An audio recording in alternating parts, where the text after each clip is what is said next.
Welcome. If you're looking to save data while chatting on Discord Mobile, you're in the right place. Today, I'll show you the quick and easy steps to turn on data saving mode in Discord's mobile chat. Whether you're on a limited data plan or just want to make your app more efficient, this simple setting can make a big difference. Let's get started.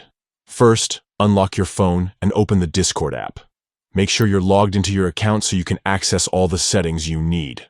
Once you're in, look at the bottom right corner of your screen. You'll see your profile icon. Go ahead and tap on it.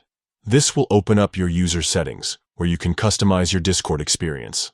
Now, scroll down until you find the section labeled Chat. Tap on Chat to open up the chat settings. Here, you'll find a variety of options to tweak how your messages and media are handled in Discord.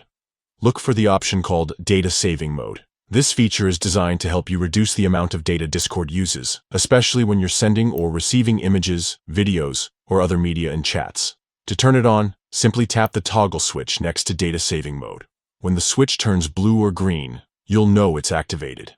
And that's it. You've successfully enabled Data Saving Mode in Discord mobile chat. From now on, Discord will use less data when you're chatting, which can help you avoid those pesky overage charges or slowdowns on your mobile plan. If you ever want to turn data saving mode off, just follow these same steps and tap the toggle again. It's that simple. Thanks for watching. If you found this guide helpful, don't forget to like, subscribe, and hit the bell for more tips and tricks on getting the most out of your favorite apps. See you in the next video.